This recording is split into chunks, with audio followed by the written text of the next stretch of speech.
Elle aussi est en grande difficulté. La Banque alimentaire de Vesoul a du mal à répondre aux demandes des 15 000 foyers haut-saônois qui comptent sur elle.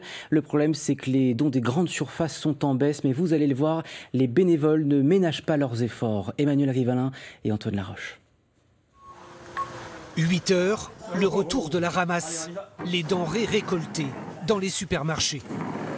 Il y a des endives, il y a des pommes de terre, des artichauts, il y a de tout là. Une variété qui cache un constat cruel. La ramasse est de plus en plus maigre. On aimerait en avoir beaucoup plus. Au début où on a commencé la banque alimentaire ici, le camion il revenait, il était plein. En 2022, ils avaient collecté 400 tonnes de denrées en Haute-Saône. Ce sera moins de 300 cette année.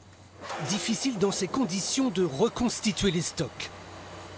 De l'année dernière jusqu'à cette année, on a eu une baisse de 25% de nos approvisionnements. Aujourd'hui, les magasins font de plus en plus d'anti-gaspi. C'est très bien aussi, parce que nous, la banque alimentaire, on lutte aussi contre le gaspillage alimentaire. Mais voilà, aujourd'hui, ce sont des produits qu'ils arrivent à vendre.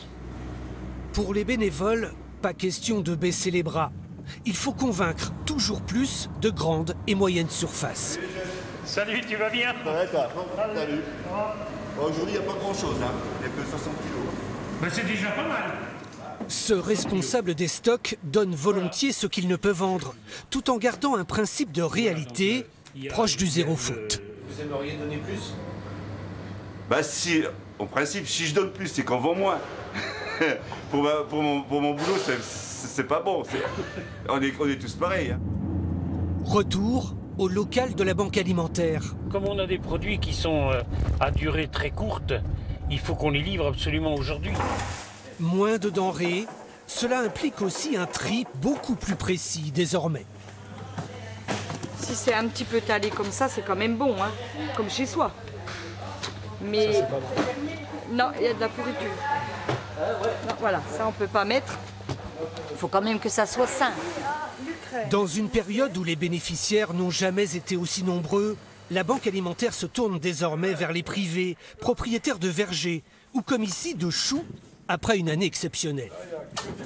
Ils sont comme le patron. Magnifique. 300 kilos de choux collectés ce jour-là. Pour la banque alimentaire, il n'y a pas de petit profit.